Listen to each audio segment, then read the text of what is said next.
is located on the treaty territory of the Mississaugas of the Credit First Nation, and before them, the traditional territory of the Haudenosaunee, Huron, and Wendat. We also acknowledge the many First Nations, Métis, Inuit, and other global Indigenous people that now call Brampton their home.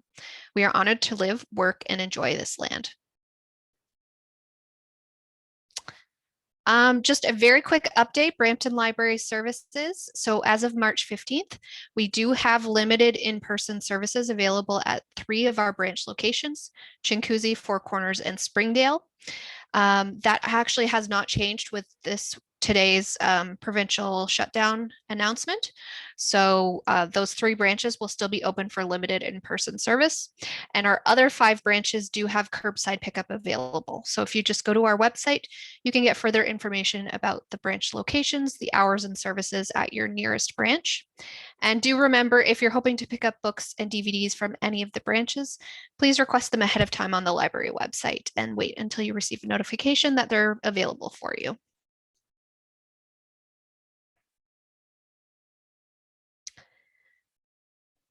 Brampton Library is currently working on a 10-year plan to determine library space needs and designs that will best serve the residents of Brampton.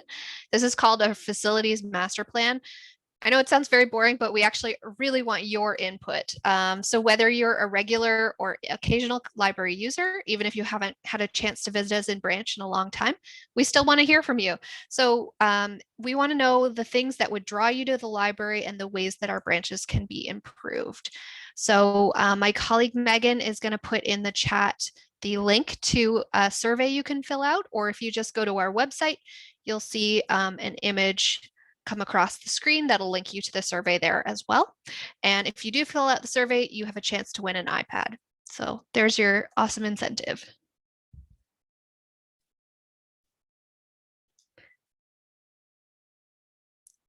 And briefly, we just have a couple of upcoming virtual programs that might be of interest. So next Wednesday is our virtual human library, a career experience. This is a chance for you to check out some human books and have direct conversations with them about their unique career paths.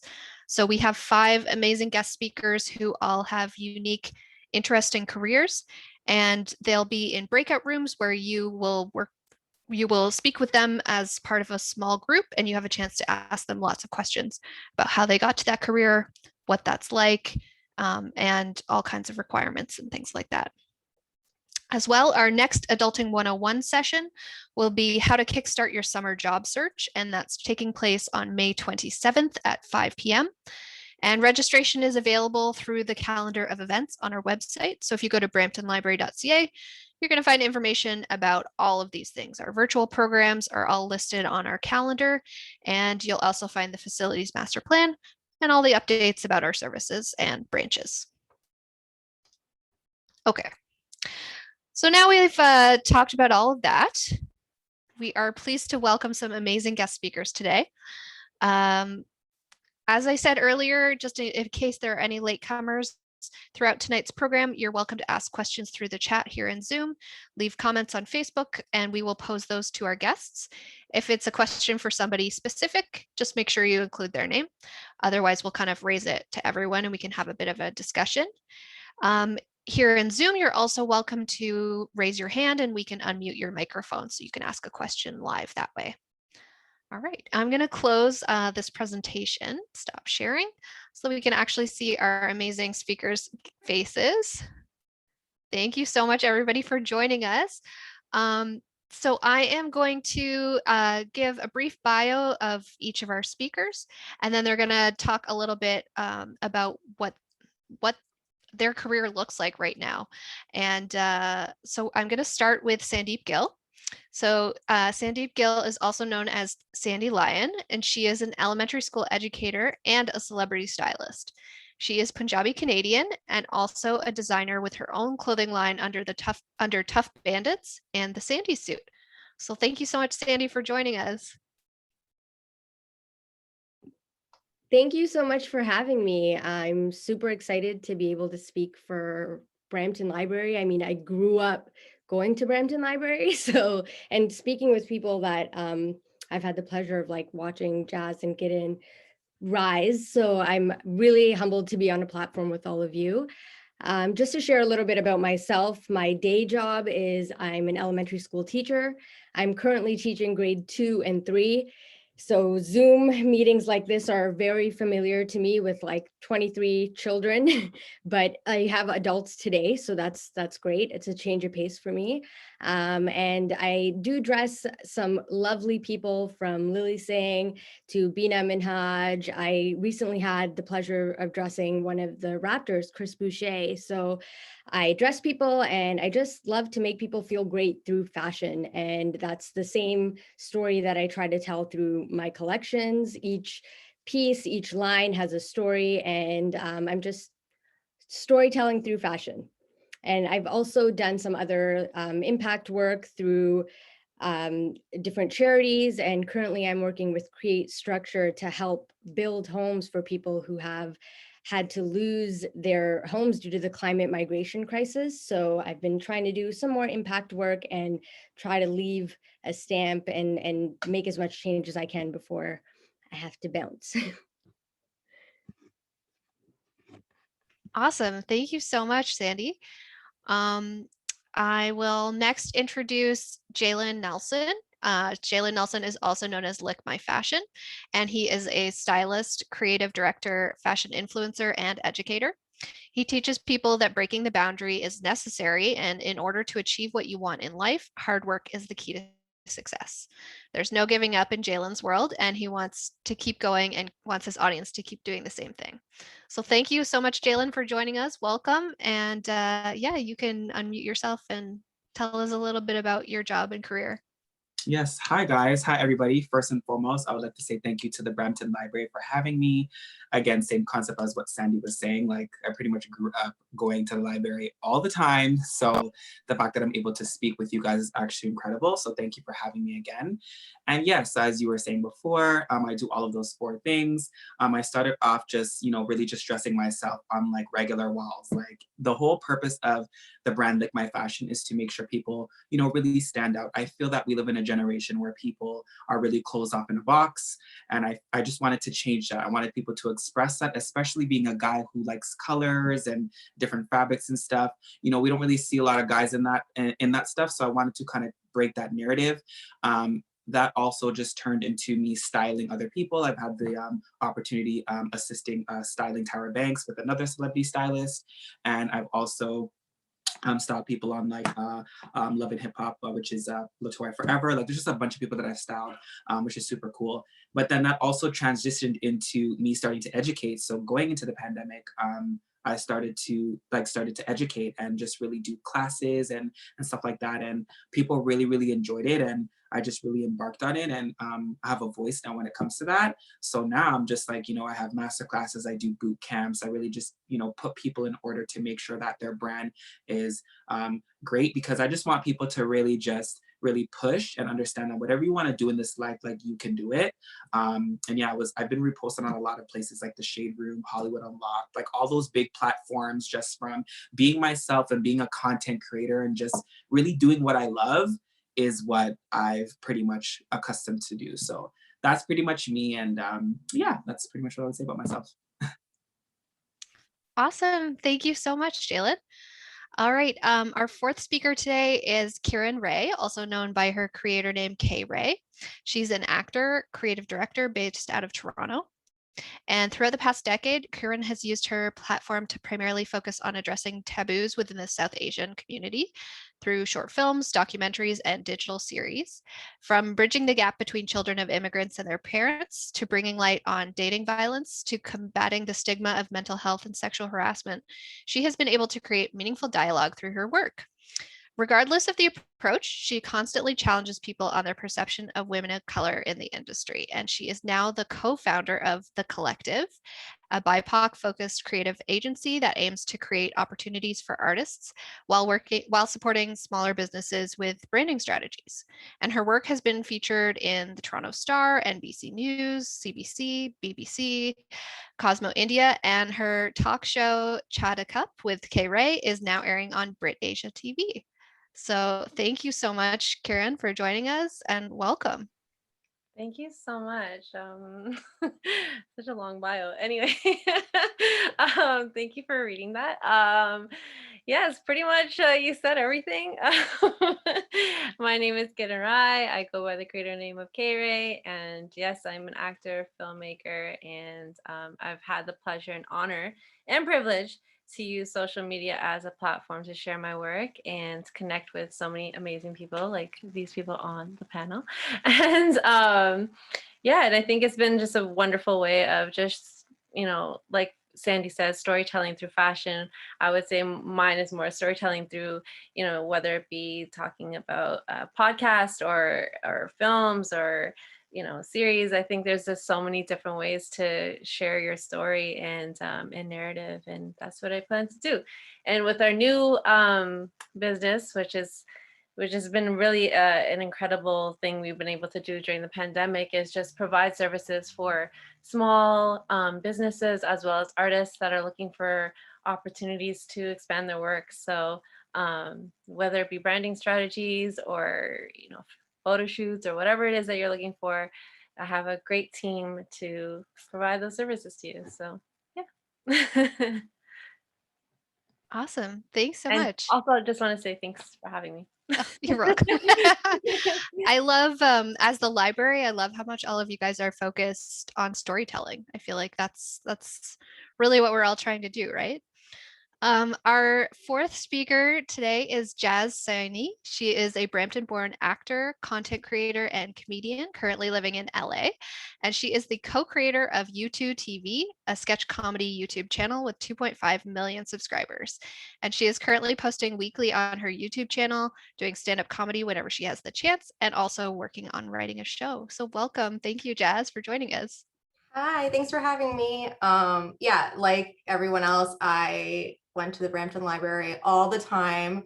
I was actually a reading buddy for like 4 years. I didn't even need the hours. I was just a reading buddy, obsessed. But my name is Jazz. Like you said, I was born in Brampton, born and raised. I'm currently in LA, thinking about moving back, not sure.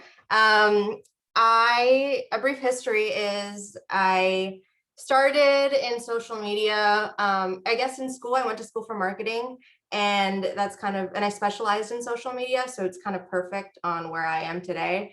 I started U2 TV, a comedy sketch channel, with my partner, Harjeet, who is in the other room, but he has something else to do right now. Unfortunately, he couldn't make it.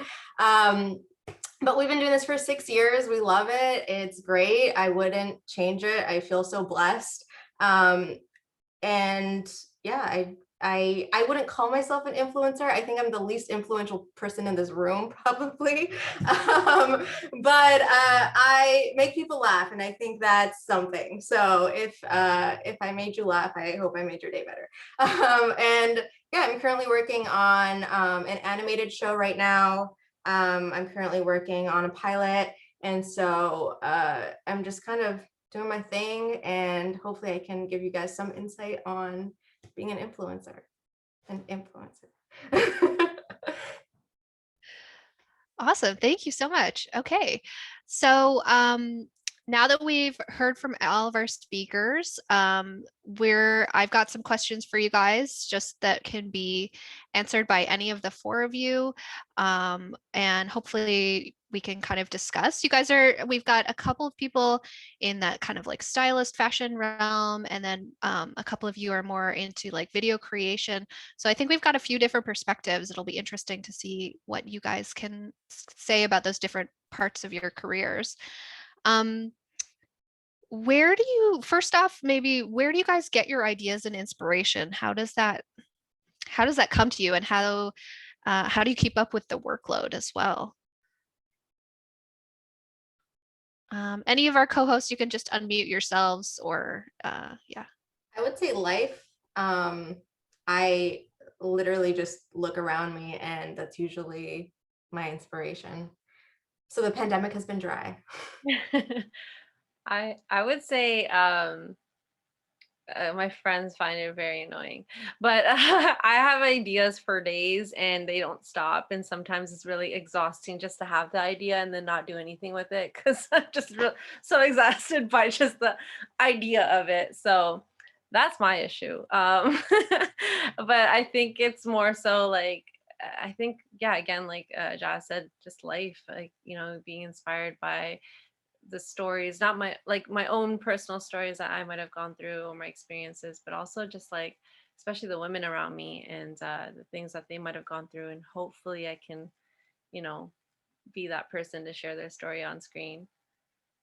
Yeah, I would taking from Gideon, I take inspiration from the women around me, my parents, my students, and a lot of my work is also inspired just by music, hip hop, all the different types of genres of music I listen to really help put into words a lot of the stuff that I create. So music and people.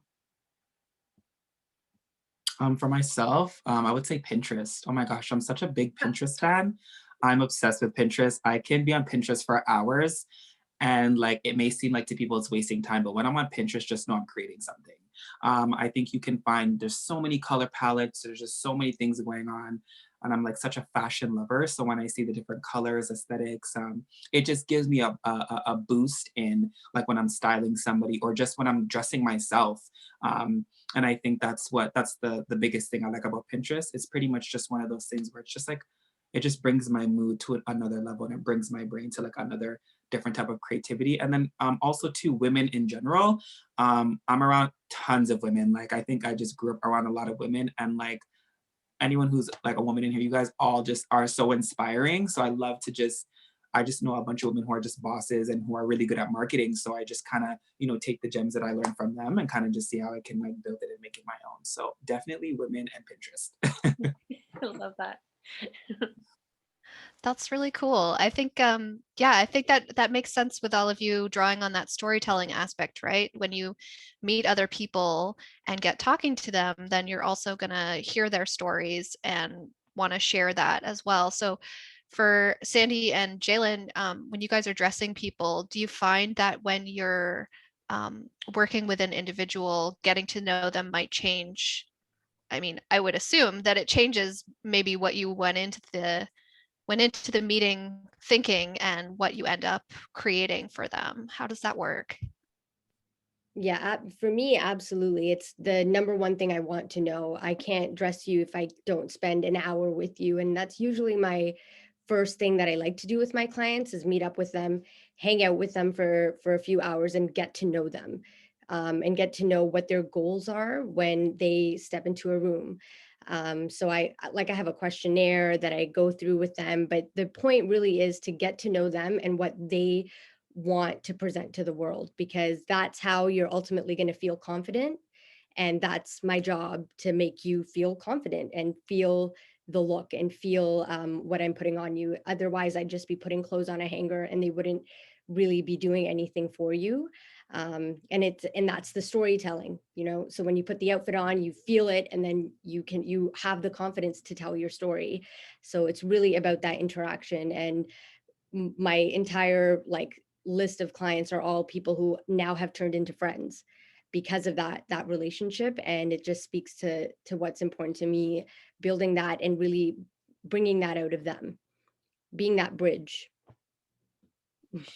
Yes, pretty much everything that she said, I would say the exact same thing. I have a questionnaire as well, but again, I just want to like feel out who you are, like as a person, just as a brand, just as an individual, like what you don't like. Again, like what Sandy said, I pretty much spend, the first hour to 2 hours just really just getting to know who you are and just feeling the vibe. Because just based off of that, I can tell like already, okay, like this is probably what you're going to steer towards. This is probably what you're going to go towards. So I think it's all a storytelling matter. And I think that's the beauty of it too, because I'm not just a person who wants to just style you and that's it. Like I want to make sure you're comfortable. I want to make sure you're confident, right? That's why you came to me, right? And I think it's just all about the confidence factor. A lot of people, they still struggle with that gap of just, pushing themselves out of a comfort zone and really just, struggling with staying in that box. So I want to be able to kind of, not necessarily open it fully wide, but I want to be able to chisel it to the point where now you're not so closed off to certain decisions that you make going forward when you're by yourself, when you are, dressing, and I'm not fully there to actually help you in the long run. So, but yes, that's pretty much what it is. But yeah. Nice. So something we asked our participants who joined in what they were most interested in learning about tonight, and two of the big things that I think might even be pretty connected were creating. How do you create a personal brand, and how do you find your passion? I think those two are probably really, really linked. Does anybody want to speak to how they managed to pull all that stuff together in order to kind of build a career out of it? Sure. um, since no one else wants to go. I think I think first of all, figure out your passion. That's like the most important thing. Stay true to who you are as a person. I think a lot of people try to do what's trending or what they think will work.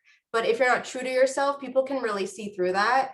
And at the end of the day, if you're doing something that you don't love, it's going to be harder and harder as you go on, as you progress. So I would just say, who do you watch? Who do you follow on social media? Who is your influence? And why are they your influence? And if you figure out that, I feel like you have a good base on like, okay, this is what I like, and this is what I'm good at, and this is what I can teach others. And find your niche. I think it's really important to, do something that's very separate from, what everyone else is doing, in order to grow quicker, just because there's so much out there and everybody's online. Yeah. Totally agree with everything Jazz is saying. I think for myself, it was the opposite in the sense that I never set out to do this. When I began, it was my personal Instagram handle that all my friends followed me on. And then eventually I unprivated my account. And that's when, like, baby steps, I just figured it out on the way. But definitely when I did start to take it more seriously, the big question I was always thinking about was, what is the value I want to add? Or what is the problem I want to solve? So, and in that way, I was able to always ask myself those questions when I was creating content or when I was putting anything out, because it allowed me to see if it lined with my values and what I wanted and what my niche is and what value I wanted to provide to the world. So just thinking about those sorts of questions and not being hard on yourself, knowing that you can figure it out on the way and you can make mistakes and figure it out. And just dwelling on the question of like, what is the problem I want to solve in the world, or what is the value that I want to add? I find that people who add a value just generally live longer in the entertainment world, like whether it's you want to make people laugh, or you want to make people find confidence, or you want to make an impact. And just thinking about that. Okay, so I'll go next. I think the biggest thing I want to really tell everybody in here is that, like, you can do anything and make a passion out of it. So whether it's, you see people online doing mukbangs where they're eating, you see people doing shoe hacks, you see people, like, there's so many things in the world that you could do. So don't ever feel like whatever you're doing right now is not good enough. And I felt that, when I was growing up, like, a lot of people told me, well, fashion's not going to make it a career. This is not going to be something that's going to sustain you or whatnot. And fast forward years later, I'm a whole entrepreneur, right? I work for myself. So I think I want you guys to understand that no talent is not good, right? I want you to understand, like, if you have a talent, whether it's eating, it's, running or sports or whatever, you can literally make that and you can make it something into a career. And that's what it was for me. I said, you know what? People told me that I couldn't do this, but I'm going to do it anyway, and I'm going to figure it out. And I think the biggest thing on this journey is when you are doing these things, you're going to have people that tell you no. You're going to have people who say, oh, I don't think this is for you, but you just have to keep going, right? You will figure it on the way. And I think that's the biggest thing I want to leave is keep going. And that's how I pretty much found my way into just the market out of nowhere. I'm posted on all these blog pages out of nowhere. I'm assisting styling celebrities. Like, it was just a windmill, right? Once you continuously find one thing, something else comes for you, right? So I just want to strongly suggest to you guys that any talent that you have, you can make that into a career and you can literally run with it and ride the wave, because there's so much things you could do this for to inspire others. And that's pretty much how I found out my whole like situation, right? I like Sandy said, I just kind of didn't really know what I was gonna do. I just took pictures on regular walls in Brampton, didn't think it was gonna turn into something super crazy, and now we're here today. So never feel that your talent is not good enough. So yeah.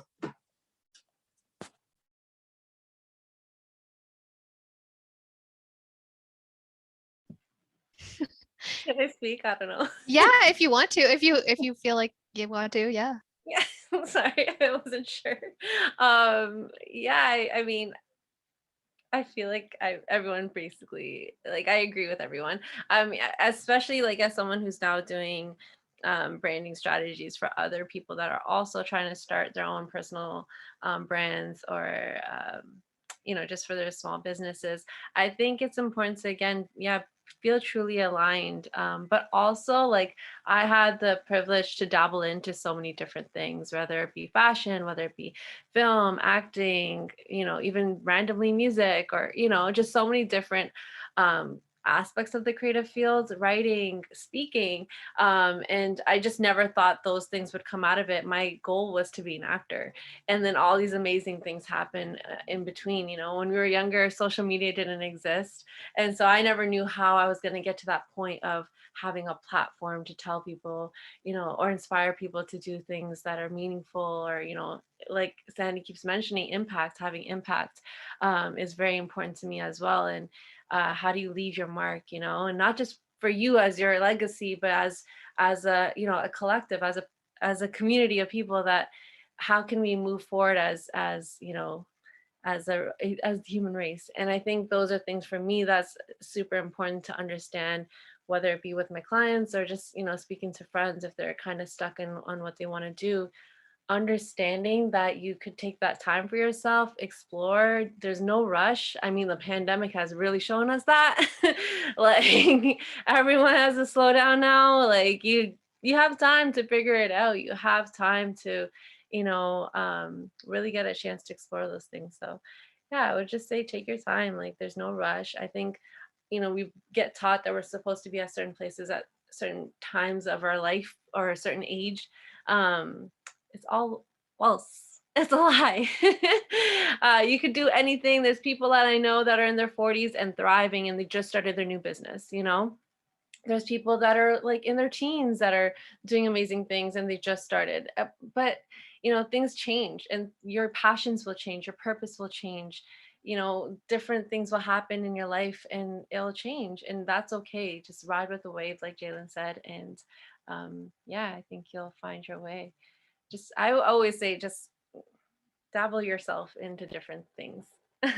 That makes total sense, because in order to find your passion, you need to try a bunch of things. Exactly. And in order to be an authentic brand, which is, if you stay true to yourself, if you're making an impact, it flows directly from your passion. And then by having an impact, of course, you're going to have a better not fan base necessarily, but like people who are impacted by what you're doing, right? So Exactly. yeah. Yeah. I mean, I tried to do YouTube, and I thought that's what was the best way to do it. And honestly, at the time, it made sense. It did make sense. I was doing well, and it was working out for me. And then after a while, I realized I'm not the YouTuber like everyone else. Like, I couldn't compete with Jazz and all these other people that are doing so well, because it wasn't the same way of my storytelling. I wanted to use it to, share short films and whatnot, and it wasn't the same thing for me anymore. And I think I had to move my purpose a different way. And social media is always changing, and I'm sure I'm going to be back on YouTube soon. So we'll see. Or there's a new platform that comes along. Like, now there's TikTok. So I mean, there's just so many different ways of sharing your story, and you don't have to stay focused on that one place. Yeah, I was just thinking that too. Like, as soon as you start to tailor your voice to a certain platform, that platform's going to change, or there's going to be a new one that overtakes it. And so it makes more sense to do what's authentic to you, and then a platform will not appear, but like there will be something that fits, right? Exactly. Yeah. I think Megan had a question. Yeah, well, I mean, as you were talking, Kieran, you kind of started answering it, but maybe I am interested in learning more specifically, diving in a little deeper to, the fact that people who are watching this, or especially young people who are interested in maybe being influencers themselves, might not even know what that looks like in the next 5 years, right? So that's what you were touching upon. So how do you, you said you don't need to stay focused on one specific thing, which is totally fair, but how do you stay focused when things are just constantly moving in motion in terms of technology and what people are engaging with? Yeah. I think for me, again, the focus is to do storytelling and acting.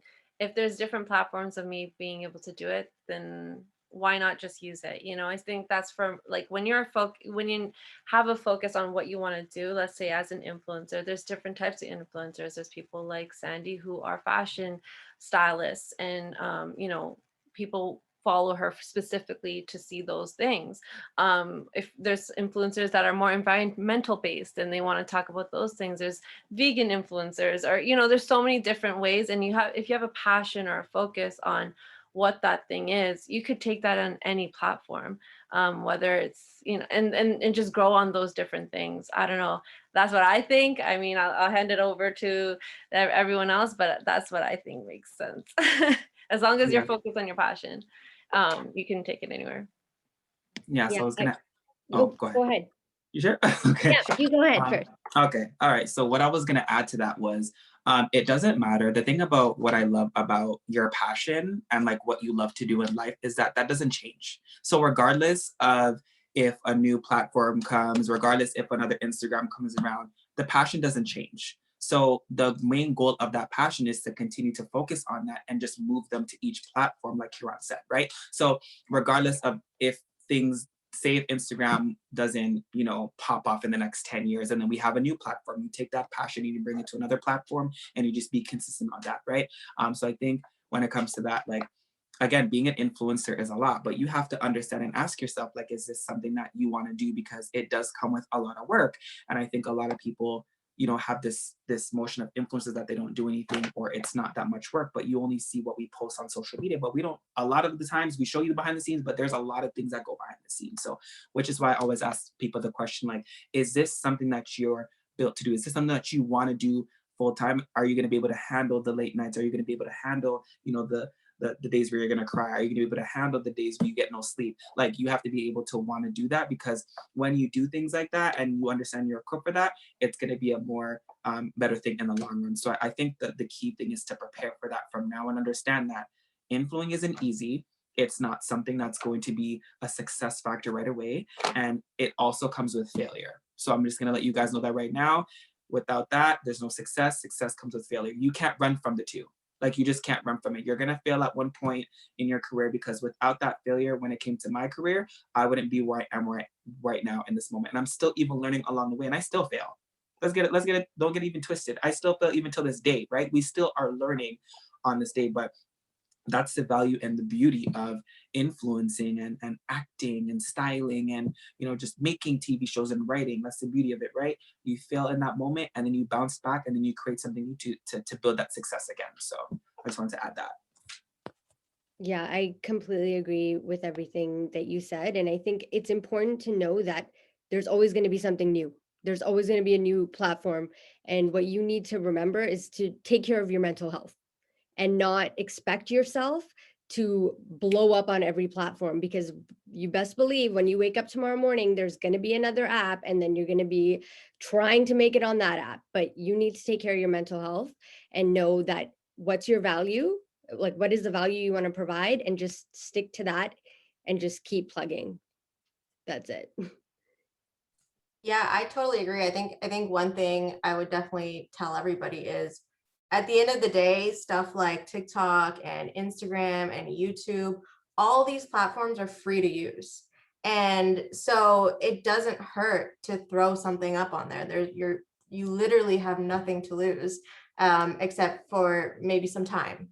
And I'm sure hopefully that's time that you will enjoy. So I think just remember that, like, you know, to get like a TV show, you have to, there's a lot of steps, and if to become an actor, there's a lot of steps, but to be on social media and to have your content and your creation out there for the world to see, that's free, and that's all up to you. Okay, we have a question from Christina, I think. Christina, are you able to unmute yourself? Hey, how are you? Right now I can start my video. I'm having some problems. Like you cannot start your video because the host has disavailable. I don't know. Oh yeah, I can. Yeah, if you want to turn it on, I can make that available for you. Yeah. Let me see. I might not be able to. Let me see. Okay.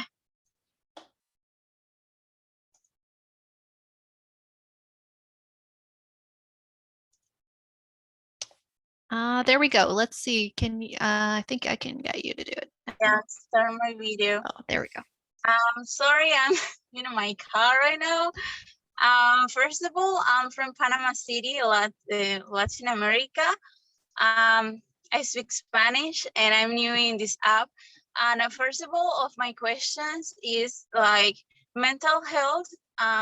You know, I think that sometimes I have like troubles like between mental health and Instagram, TikTok, and I think that's literally it's like a wall between your feelings and your motivation. I think that's pretty difficult to me, like having that motivation every day, like because right now I'm doing just it's an account like account, just normal account that I'm posting some tips about clothing or fashion. I'm in that way. I'm just 19 years old, so I think that I have a lot of time for that. And I don't know if you can give me you all an advice, like how to post and where and how, and I don't know, just some advices for that because I'm a new beginner right now and I need help with that. And that's it. Thanks, Christina. Yeah, so getting started, and we had a question similar to that in the chat, I think, too. So like, really, like, what are the kind of steps for getting started, I guess? Can I just, I'll just add, I'll start my video too. Since one of the questions in the chat is so related, I'll read that as well, which is, how do you get started? What equipment, if any, is needed to get started besides a passion? Is there a startup cost? I can go first. I think first, thank you, Christina, for your question and for being brave and asking.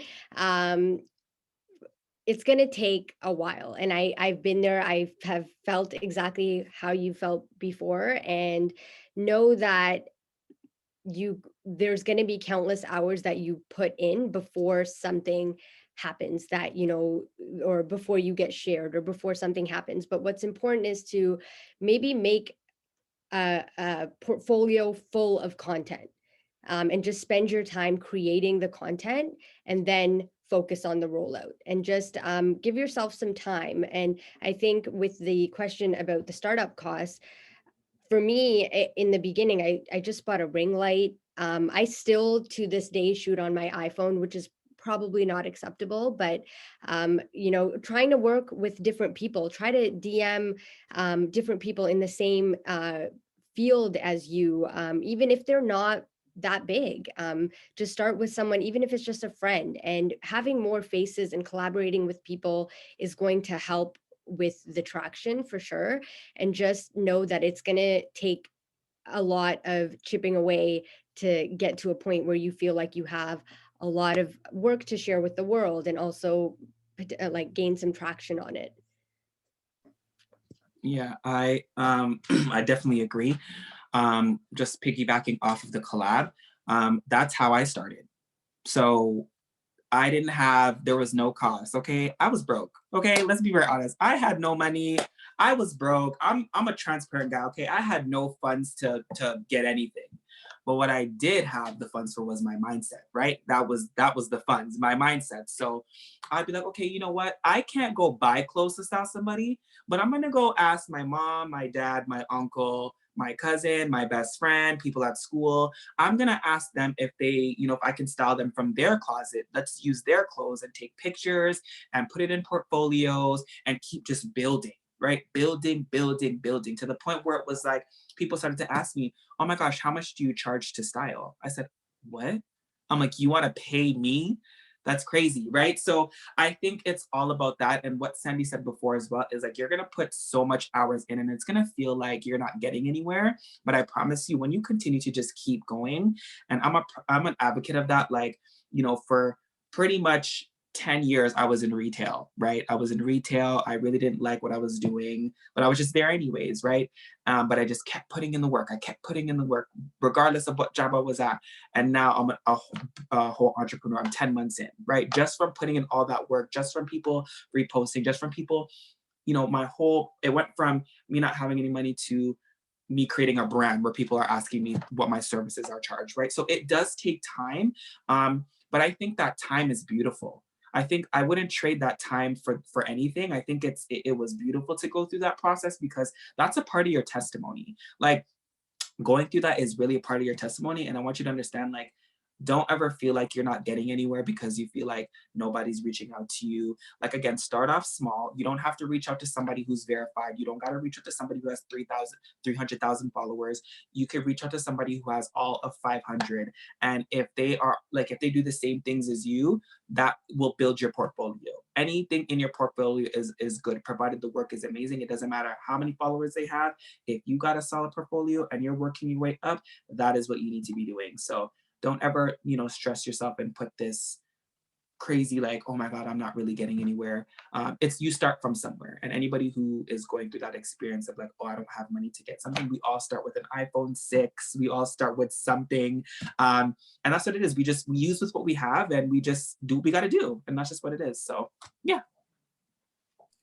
Yeah, to piggyback off that, you really don't need a lot of money to do this. And like I said before, like it's, all these apps are absolutely free. And all you kind of really need is a phone. If you don't have a phone, use your parents' phone. That's really all you need. And I mean, like when I started YouTube, I was working at Shoppers Drug Mart, Boston Pizza, and Jack Astor's. And then I would come home, script a video and film it, and then go back. And then I would see fans at my restaurant and I'd be serving them and it would be weird. And like, I did that for a year just so slowly I could, start paying for better equipment and eventually making it my full-time job. But it took me a long time, and I think it took all of us a really long time to kind of get there. And you just kind of gotta work at it slowly. I would always suggest getting another job while you're working on your dream, because you don't want to be stressed out, broke, and trying to make your dream happen, because you'll resent it. And but at the end of the day, like, all this stuff is free. Just use what you have and build from there.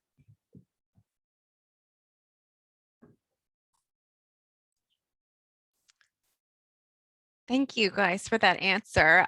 We have some great questions coming through the chat, so I'm going to just go in order so that we can get through as many of them as possible. The next question we have is, when a film treatment / screenplay is completed, what approach would you advise be taken as the next step?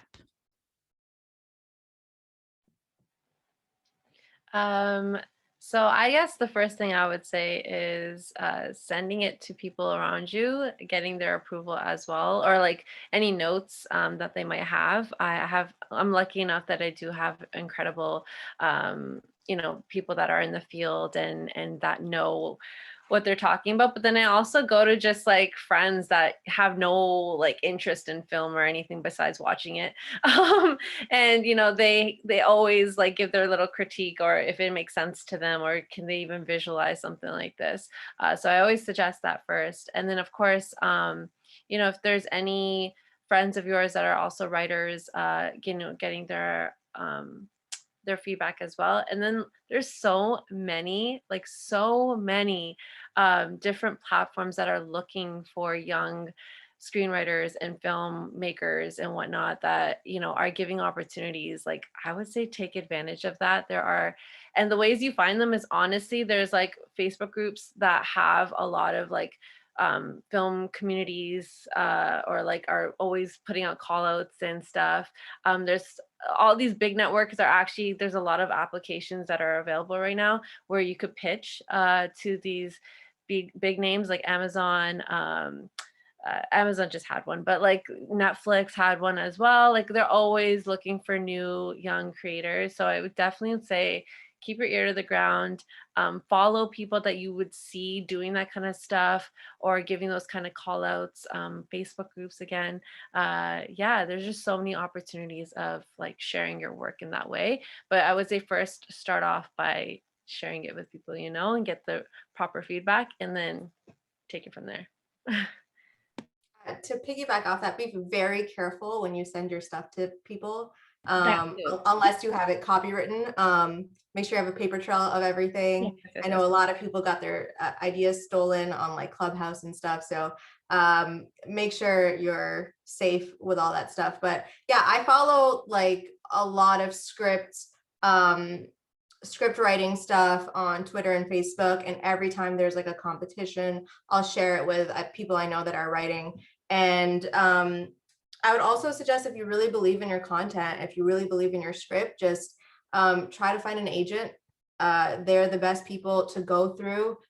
They will handle everything legally. And if you have something really good, then it won't be that hard to pitch yourself to an agent. I think when you go the Hollywood route, it's really important to be careful and be safe. Yeah, an agent is something you can get through, you know, just going online and Googling a bunch. You can try finding some in Toronto, LA, whatever it is, and just emailing them and say, don't send them your script until they ask, but just be like, hey, I have a really great idea. I would love to talk to you about it. And I feel like that's a really good way to go about it as well.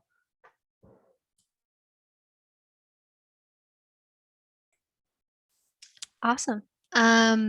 Okay, the next question in the chat is, where do you guys see yourselves in the next 10 years? Where do you see your careers going? I think it must be really hard to predict right now. Yeah, anytime this question comes up, I'm always like, I don't know where I'm going to be next month, but I'd say in like 3 years, I'd love to have established myself as a designer and had made more noise in that space. I feel like I'm graduating to the next level of influencing, I'd say, that I want to do. So just setting the next goal and making a plan to get to that goal. But to be very honest, I think a lot of us can say that we, as an artist or creative, you're really living like at a 3-month pace. Like, okay, in these next 3 months, what are my projects? Where do I need to be at the end of these 3 months? And that's kind of just how things get planned. So yeah, I mean, that's usually how it works for me. I Yes. totally agree. Go ahead, Jillian. Sure. Okay. Yeah, no, for me, yeah, same concept. Like, I really wonder, like, where do you see yourself in 10 years? I'm like, I don't really know. But what I do know is that I really do want to start an agency. I really want to start, whether it's a styling agency or whether it's like just an educating like agency, something where people can just find resources. I feel that we live in a generation where people just don't like to share like resources and they just like to hold things back. And I'm not saying everybody does that, but I just want to help people. that's my whole goal. I think that's what I'm obviously designed on this earth to be, like obviously to inspire and to create content, but I also want to be a disciple to others. I want to help people. So I think like my end goal will be definitely to create an agency. And honestly, I do want to have my own clothing line. So we'll see. But that was like far, like when I get everything established, but that was like far down the line. So agency first, and then clothing line and big clothing line second. But yeah.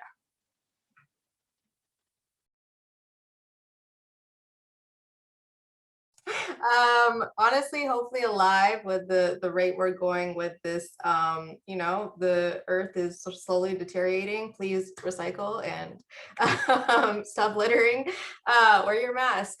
Yeah, same thing. I honestly have no idea. I have a lot of goals, and I just hope I can accomplish those in the next 10 years. To be honest, I hope I accomplish a lot of my goals in the next 2 years. So I will start having more goals then, and just kind of go with the flow. Obviously, be happy. I think that's the end all be all, is to live a life that I am happy about.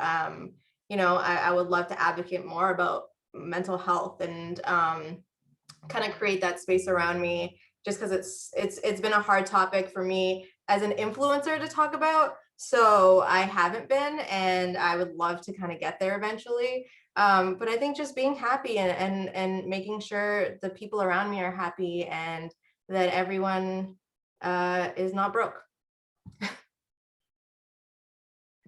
I have similar goals. I feel that, yeah, I just don't, I think that's where the collective really came from, is like I was working with a team of creatives that I just wanted to make sure they got paid opportunities as well. And, you know, it's very rare for us to see people of color, BIPOC folks getting these opportunities. We've seen how this came up in the last year with BLM and, you know, with Asian hate, and how many people are trying to diversify their brands. But we also know that it's important to actually not just do it because it's a trend, or, you know, but actually live it, actually do, you know, be about it. And I think the big thing for me is, you know, yes, building this brand and helping creatives get them paid opportunities. That's really important to me.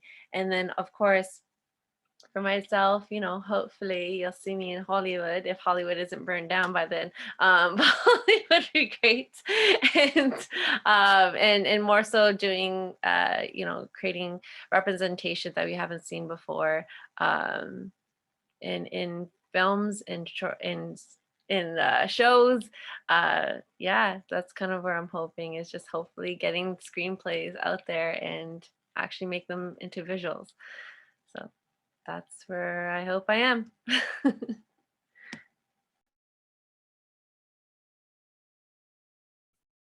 Those were all such great answers. And we're so excited to see where all of you guys go as well. I want to make sure we cover, I think this one's really important, a question in the chat. How do you handle or respond to negative feedback on social media? That's definitely a really tough one, but an important one as well. Tell them all. No, one thing I've had it really tough. You gain 5 pounds as a female, they will tell you. What me and Harjeet like to do is every time there's a negative comment, we respond back to 5 positive comments. And we've kind of been doing that from the beginning. Obviously, that doesn't happen every time. Obviously, I'm like, sometimes I turn off all the lights and cry, drink a lot of wine. Don't recommend that. But I think just focus on the positive comments, realize that, you know, the person that's commenting this negative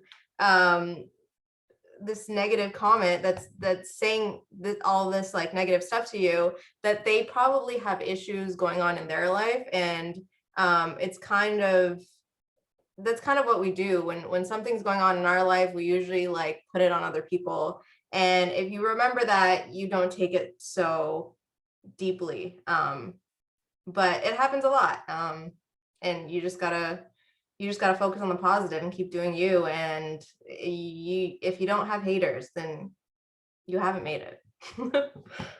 Yeah, I completely agree with Jazz. You have to really motivate yourself to not reply and not give it any attention. And that can be challenging at times because you're human. And, but for me as well, that's just been the policy, like don't reply, don't engage. And at some points, I've also blocked and deleted because my page is my piece and it's my page. So if you're bringing your negative energy to my page, I do have the power to close, like take you out of there. And it's okay to do that, and know that you have the right to do that if you're not able to handle all the emotions that come with it, because it can be a lot. And you have to, again, bringing it back to mental health, you have to take care of your mental health. And a lot of when you're putting yourself out into the public space, you're naturally going to have so many different people's opinions about you and the way that you live and the choices that you make. And you have to go back inwards and remind yourself of why you are who you are. And part of that is going to include shutting other people's voices and preventing them from coming into your space. Yeah, so for me, like, how do I deal with them? I don't. I just like going through that my entire life, like you just get exhausted. So you just kind of like learn to naturally just weed out things. For my entire life, I've just gone through it. Like, you know, being I'm a Black male who loves his colors and stuff. You get called all these type of ignorant names, and it's just like it can become a lot. But yeah, I just use the method that Sandy uses. I will just block and delete. My page is my piece. So again, like I said, like if I'm seeing any, and not only just for myself, but like I don't want my other, you know, positive supporters to have to see the negativity on my page. So that's another reason why I filter out things as well. But just understanding the motion of the concept of like these people don't know you. Like they only know what you post. That's all they pretty much know. They have a perception of you, and that's why they feel they need to comment on certain things. But understand when you understand the concept of they don't know you, it's really not even that serious. You'll start to get the hang of it. And I just know when you have a platform, you just kind of build that thick skin. Like you just build it. And it's just kind of like, listen, I know this person, you know, annoyed me today. There's times where it gets tough though, where you see a comment and you're just like, you really tried me today. But you know what? These 6 comments, you know, are better than that. You know what? Let me just comment back to them because I feel great. There's so many people who love you. So just focus on the love that you get versus the hate. And I think that's the most important thing that I want you guys to take away is to just always focus on the love and positivity. Because again, right, if you don't have haters, right, you're not doing something right. So, I mean, hey, in this life, people will always have something to say. It doesn't matter how to the top you get. It doesn't matter how great you are. Somebody will always have something to say. And when you realize that concept, it doesn't matter what you do, being a lawyer, doctor, whatever, somebody's going to have something to say. So just do your thing, be happy, continue to kill it. And yeah, that's what I would say for that. I mean, yeah, everyone. I feel like I'm always going last. I'm like, yeah. But I do agree. You know, and when I first started, it was like super frightening for me. Like I was like, oh my God, I can't deal with the YouTube comments. I can't deal with the Instagrams. And now, like, you know, I think you go through it, you go through the motions, you realize that literally people are mad at about everything. Like I've had people mad about me like kissing my grandma, like ridiculous things that they will take out of context that is just, I don't know, you know, there's always going to be some sort of thing and it's going to affect you. I'm not just trying to say, oh yeah, just, you know, focus on the positive, everything will be fine, because there are times where it does get hard and it does hurt and it's like, you know, you feel like a personal blow, but I do think it's important to, I know it sounds cliche, but like just like what they said, you have to, you know, pay attention to the incredible amount of positive feedback that you get, because there's so much more of that. The haters are like this much compared to the love that you get. You know, and it's different if it's critique where people are about the work you're putting out, that's different. That's constructive criticism, and you can take it that way if you want. Or like Sandy and Jalen said, just delete because you have the power to. It's so fun to just delete because it's like, oh, you actually. And then they come back because they obviously are checking. They're like, got to check if it's still there. And then, they get mad that you deleted it. So they tell you that you deleted it and then you do it again. It's just a lot of fun. Make a game out of it because like how tired someone must like get after a while, and they do. So yeah, I would just say again, focus on that, but do take time for your mental health, like everyone else said. Yeah, just block out the haters,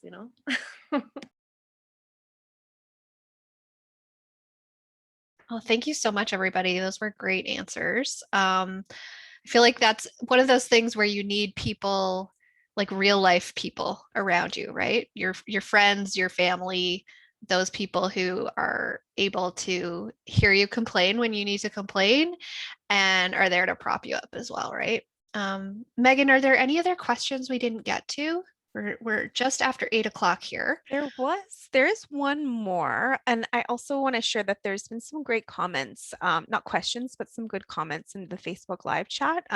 One person recommended about gear. They recommend getting a decent mic, especially if you're filming outside. This person does a gardening channel on YouTube and watch and support several newbies, and sometimes the wind is very overwhelming. So I think that's a good thing to add to this as well. But the one question, if y'all don't mind, just this one more, is they said, where is it here? How did you find your audience or get your first sales? Can someone do this with no connections to start with?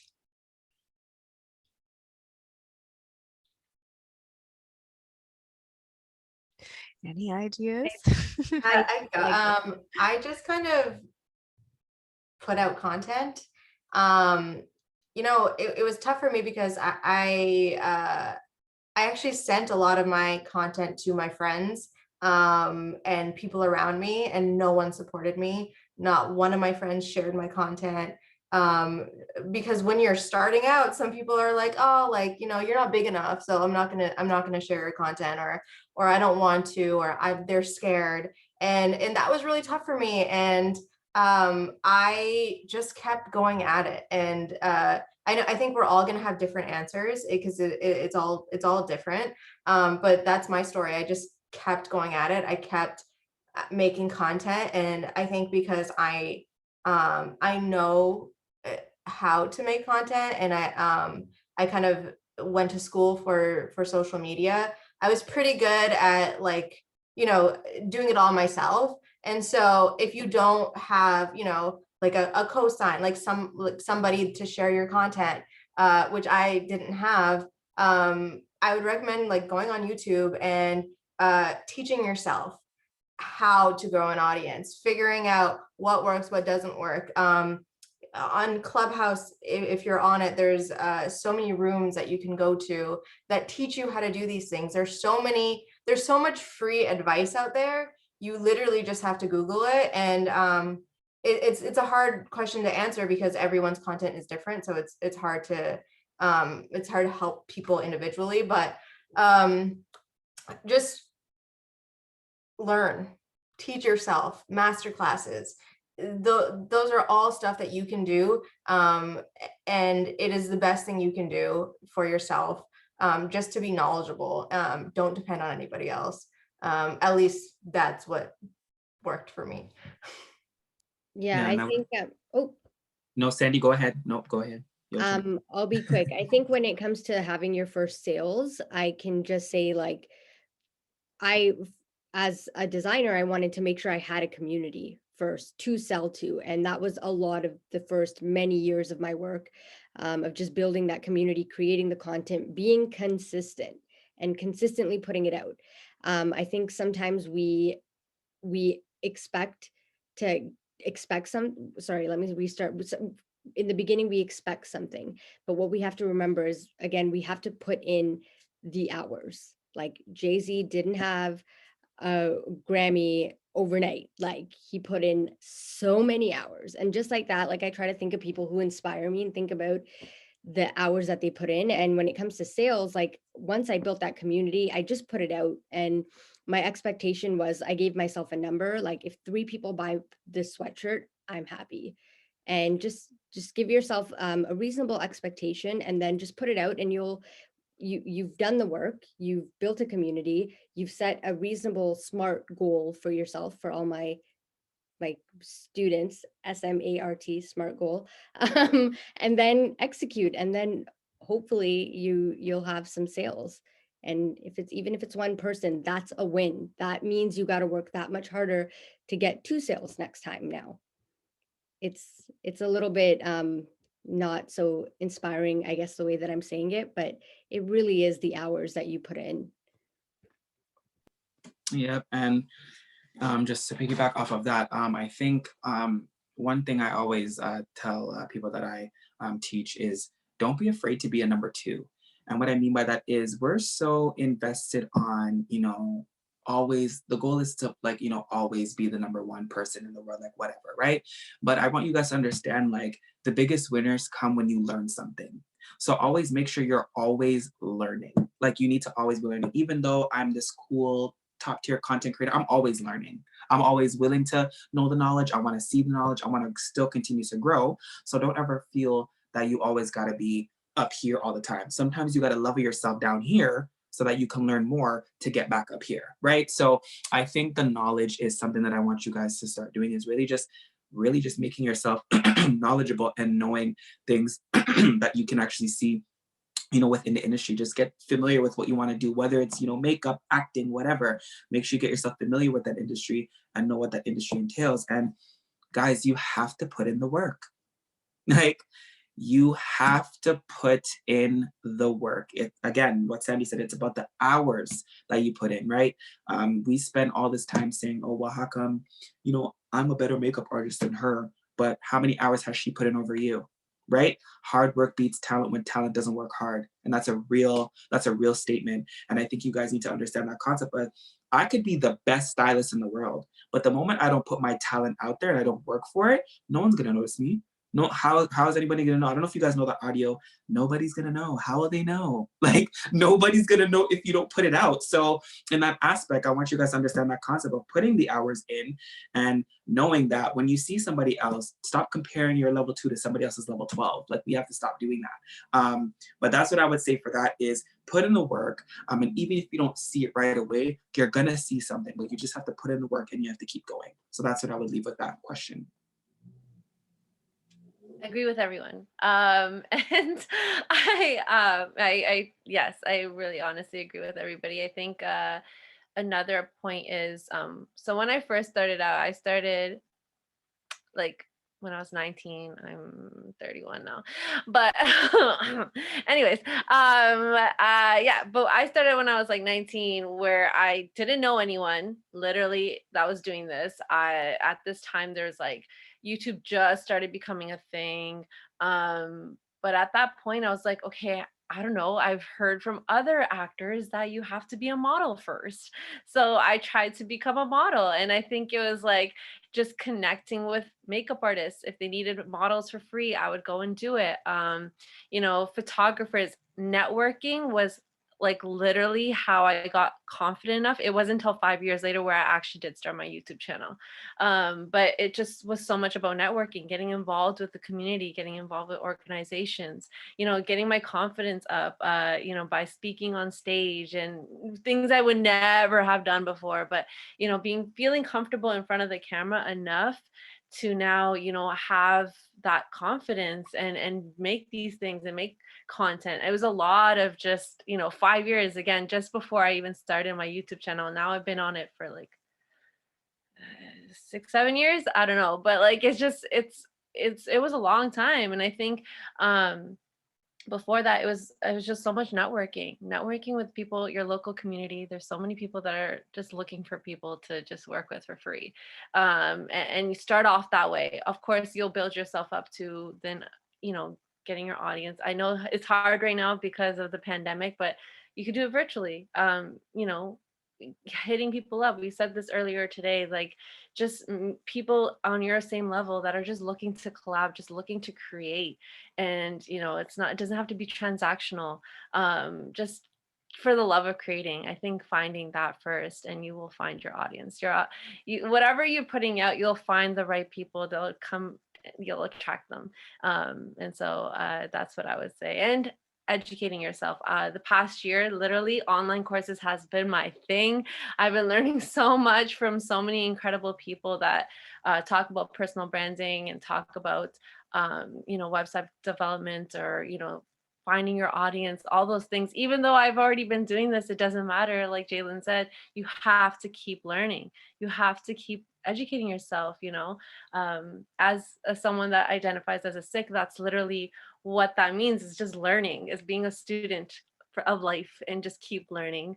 So I would just suggest that. Thanks. Oh, thank you so much, everybody. That's amazing. And you've given like so much good advice to all of these people watching right now, hoping to get started in this field. If you are looking for e-learning opportunities, may I recommend your local library. So at Brampton Library, we have subscriptions to LinkedIn Learning and Gale Courses, which can give you technical skills as well as other skills that you might need along the way. Just a quick shout out for that. But I really want to thank all of our amazing speakers. Megan, were there any last minute questions coming in? We're good? Oh, you got them all. All Thank you right. so much for going over to answer that extra question. We really appreciate your extra time. So thank you to Sandy Lyon, Kay Ray, Jazz Saini from U2 TV, and Jalen Nelson from Lick My Fashion. You guys were so generous with your time and your expertise today. We really, really appreciate it. And everyone who isn't already following these guys, please go follow them right now on all their social media platforms. And while you're there, you can follow Brampton Library as well. We're at Brampton Library on anything. Thank you. Thank you again. Have a great night, a great long weekend. Thank you, everyone. Thank you. Thank you, guys. Support your local library. Bye. Yeah, Brampton Library.